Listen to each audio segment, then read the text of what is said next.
right? I mean, Abraham Lincoln there saying, if you've choosing to be something, anything, good or bad, really, just be good, really good at it. Be a good one. This shouldn't be, room for mediocrity or anything of that sort. All right, it's The Conversation on Two West Television Network, and we're reaching, as always, from Abuja, Nigeria's capital city. And my name is ASUU. And I am Sagir Ibrahim. Thank you so much for joining us on the show. All right. Good morning, Sagir. It's good to see you again today. Good to see you as well. Okay, so we move straight into the stories, development across Africa, and we'll be starting from Libya. So Libya's neighboring countries called for foreign fighters and mercenary to be pulled out from the conflict-stricken North African nation.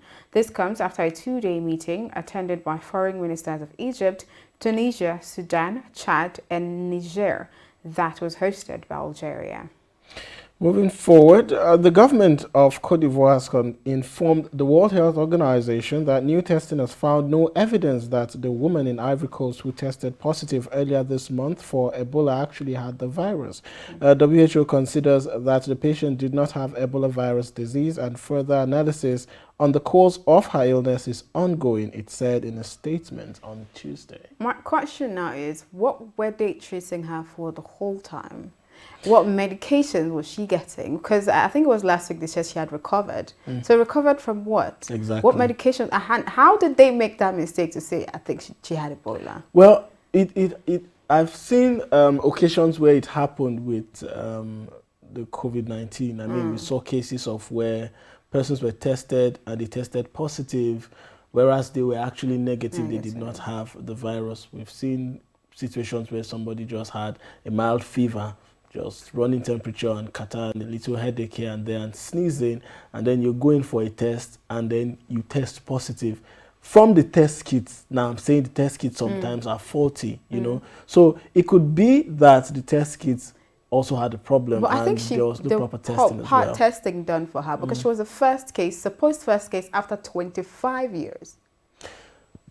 Well, let's just watch as the whole scenario unfolds. Okay. Yeah. All right. So moving away from there to Morocco. Children in Morocco between 12 to 17 years are now eligible to receive their COVID-19 shots. According to the World Health Organization, the North African country has administered about 33 million doses to adults. That's quite progress, I must say. 33 million.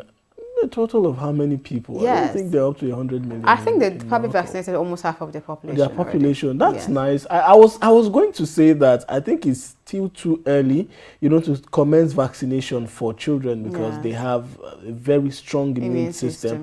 And as such, they should ensure that to a very large extent, the efficacy of the virus can actually, be proven to be safe before children, the commencement of vaccination for children. But to see that 33 million have been vaccinated just means that, whatever doubt I may have had has been cleared. Wow. All right. I think on Tuesday, Ivory Coast suspended a popular television presenter for 30 days for asking a convicted rapist on his primetime show to demonstrate how he raped women using a female mannequin. Announcing the suspension by Yves Dembella, Ivory Coast Independent Communications Council, in a statement said the segment used obscene language, condoned rape, and attacked the dignity of women. I can only picture the number of people that would have found that offensive. Okay, so there was a convicted rapist on your show.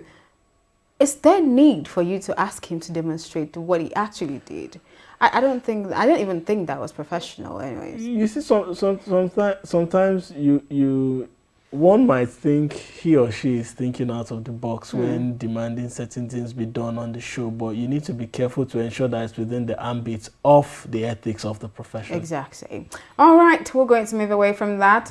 That's it for Development Across Africa segment. We'll be bringing you COVID-19 updates from across Africa right now, and afterwards we'll be, going over to the big story.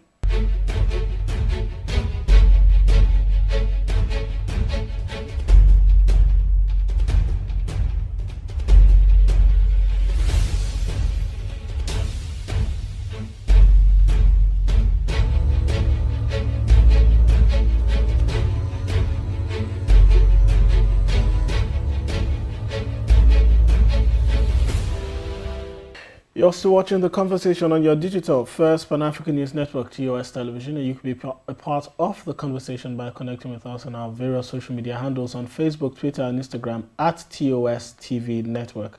You could also watch the conversation via our website at www.tostvnetwork.com, as well as watch a recap and other programs by TOS TV Network on our YouTube page at TOS TV Network. Don't forget to like and subscribe.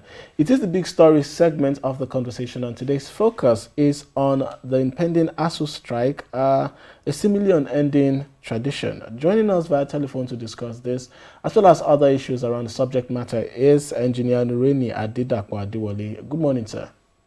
Good morning to the viewer. Yes.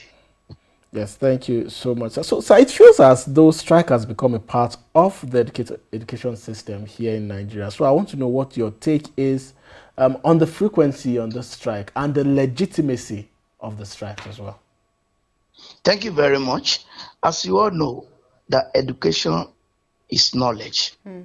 Education is power. Education also is freedom. I will talk within the ambit of these three parameters. Well, while you see strike, I will say you see the effect. I see the cause rather than the effect. Well, everyone has instruments. It's like a case of a father and the children. Well, father may has right to beat the child justly, unjustly, but has no right to deny the child from crime. The only legacy that we hold on to, that we are spending our life. I am a scholar, spending my 35 out of the year God would have given me into building a system. And if all those who ought to make it right can do is to target to destroy it, I will have no options than to use all that I have.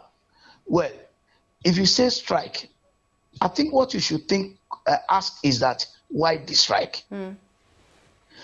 If we have been on, you agree to do something, oh, you're in need in doing that thing. Well, I think the third party should probe why is government wanting the university education to die in Nigeria? Why is it that it is difficult for government to fulfill their promise? You cry unto the entire world that you had problem. We agree that we can solve the problem. You ask us to go ahead. We brought out the UTAS and many others. And in the public glare, you acceded to following a process that will lead to you fulfilling responsibility. And at the end, you renege. Look, you have wasted time. You have wasted life of those that you have been on table with. The worst of it is that the government is in place for people. Why would they be difficult to reach? Why? Government is continuous. Even if there's any change at any point in time, I think that we cannot keep looking and allow the only legacy. I'm a product of public schools, and well, I do not have hope that any of my children will have privilege to go to the private school where they pay millions of naira. I have not been, up till now, salary of staff have not been paid. Where is the motivation? So, to me, well, if you say it's a necessity. Okay. All right, so amidst the various challenges that the tertiary institution and the tertiary education system has encountered, be it structural, infrastructural development, and the likes of that, the current issue on the front burner is that of the independent payroll information system. So I want to ask, why do you think, the conversation back and forth is being delayed? Well, to me, there are hidden powers somewhere who is probably or who are probably benefiting from the non-working system. So, you in the news this morning, we read that the America is interested in exposing people behind terrorism. You will see if that act can be carried out. We'll see an end to that. I hope someone somewhere will also look inward in this government to identify those who are interested in destroying public universities. What we are dangling, that we are going back and forth, is a very simple thing, but it appears there are some hidden interest in the system who profiteers in confusion. That's my take. All right. So, sir, what seems to now be the hope of the thousands, if not millions, of tertiary institution students who would have no choice than to sit at home while this strike lingers? Yes. I was in the school through the late 80s and early 90s. I participated in struggle for liberating university. Perhaps those little dint of work with several millions of people, no matter how small my own contribution may have come together as a drop of water coming together to form a pool that have an effect. The most important is that, well, they own the future. It was when they spoke out in terms of NSAS that government knew it has to do something.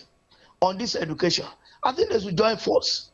What we are merely doing, some of us, is to ensure that we do not commit class suicide, because our primary base is the masses. But we can fling all what we have and sneak through semi-border, because we have what to trade, to train our children. But how many members of my family has that opportunity? So I think what is left for them is to see from the perspective of the academic staff union, who is trying to salvage public university. I want to ask a question. Are there already jobs even for the graduates right now? So what is it that we are trying to say? Why is it difficult? How long shall we continue to build something upon nothing? It won't start. Thank you. All right. Okay. Thank you so much for joining in on the conversation this morning, Engineer Adewale. It's been quite an insightful one. Thank you so much. Thank you, sir. Yes, and that's it for the conversation this morning. Remember, the conversation comes to you mornings, weekdays from Monday to Friday on TOS Television, your digital first Pan-African news network. And you could connect with us via various social media handles on Facebook, Twitter, Instagram, at TOS TV Network. You could also watch a recap of the conversation via our YouTube page at TOS TV Network, as well as read some of our contents via our website at www.tostvnetwork.com. My name is Sagiri Ibrahim. And my name is ASUU. Bye for now.